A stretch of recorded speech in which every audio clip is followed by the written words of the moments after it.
much for calling. I'm so glad that we're able to speak. Is this a good time for you with your class at 4? Yeah. Okay. Yeah. Okay, perfect. I'll make sure that we end this before 4, or if we approach 4, that we end it and we can call after whenever. Okay, perfect. So I'm calling on behalf of Austin Women Magazine, of course, and this will be a web feature in August. Awesome. So have you ever read any of the Sunday routine articles in the New York Times? Have I ever read any of the what? Sunday routine articles in the New York Times? I have not, actually. Yeah, that's totally fine. But that's kind of the format that this article is going to take. So I'm Okay. talking to a couple of different businesswomen around Austin who own different types of businesses and kind of profiling you guys more of your life than just than you and your business in general. So I'm going Sure. to be asking about different parts of your Sunday routine so you can like Okay. walk me through it from what it looks like from waking up to kind of the end of the day so that we can Okay. kind of give people a sneak peek of like what you guys' lives are like as like different local women. Cool. Yeah. So first I'm gonna ask you a couple questions about yourself. Can you tell me about yourself and your background? Where are you from? So I was born in Texas, but raised in Kansas City, and I moved back to Texas about 8 years ago. And I've been living in Austin ever since. Why Krav Maga? And when did you begin it and start your business? We started our business about a year and a half ago, and I started training coming up on 5 years ago now. I started training because something scary happened. I was stranded on the side of the highway with a phone that was dead, and like I was alone, and I had no self-defense abilities or anything, and so I had to literally flag somebody down to help me, and like a middle-aged guy in a truck stopped, and I was completely petrified. I felt for sure I was going to be, like sold into, or kidnapped and murdered or whatever, And I just decided that I was never going to feel like that again. It was a terrible, vulnerable feeling, and I got really frustrated with that, and I didn't want to ever feel like that again. So I decided to do something about it. I'm sorry that happened to you, but it seems like you really created a really great business out of an experience that maybe wasn't the best. Oh, yeah. So, can you tell me a little bit about your business itself? Sure. So, we are in North Central Austin. We have classes 7 days a week for everyone from kids age 4 and up, all the way. I think our oldest member is in their late 60s, and we have we have the whole gamut of different kinds of people, different sizes, shapes, everything.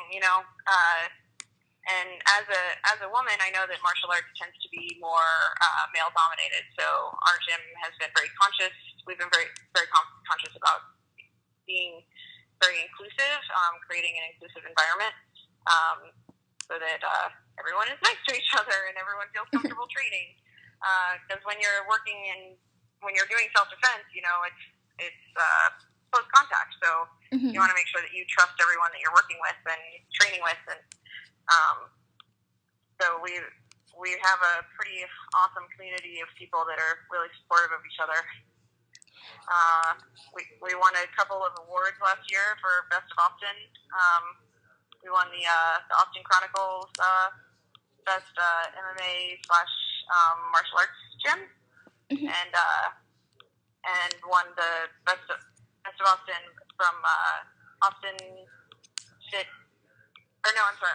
Austin Chronicle was the best after-school kids program, and then the Austin Fit magazine was the best martial arts gym. Congratulations! What have been some of the your favorite moments in the last year and a half of your journey? Oh, question. Let's see. One was when we opened our new location, and we had our grand opening party, and it was just huge.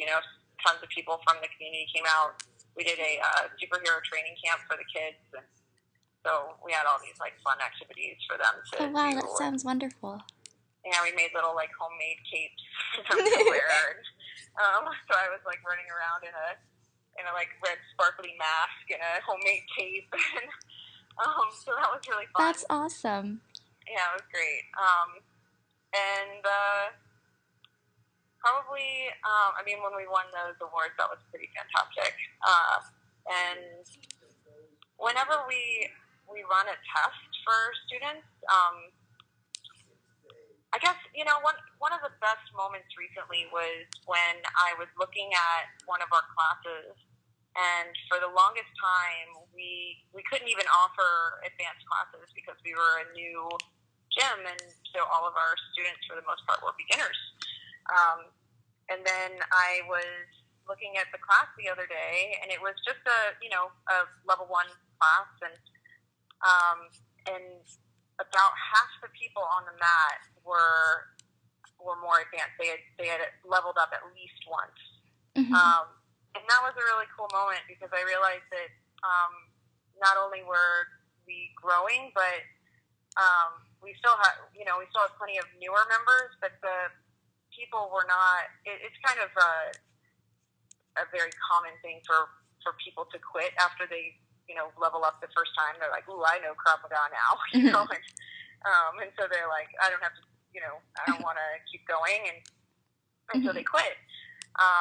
And it was really cool because I was like, "Wow, people are staying. People want to be a part of this," and so it's working.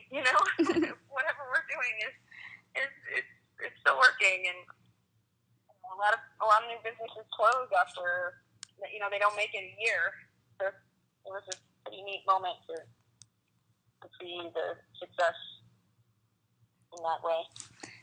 Congratulations again. Your business does seem to really, really booming. I actually decided to interview you, hearing from a couple other people about your gym. So I guess cool. Word is always spreading. Good words. So moving on to the Sunday routine portion of the interview. So kind of just give me a little details about you and your family, and so I can flesh out the article and really give people a good feel for who you are and what your family's like, and really just have a more filled out interview actually. So what does waking up look like in your house? On a Sunday? Yes. Well, it's the only day that we can usually wake up without an alarm, but usually that means that we still wake up at around, I will probably wake up around 7:30. I can't usually sleep much later than that. And so we kind of lay around the first hour or so until we decide to get out of bed. Yeah.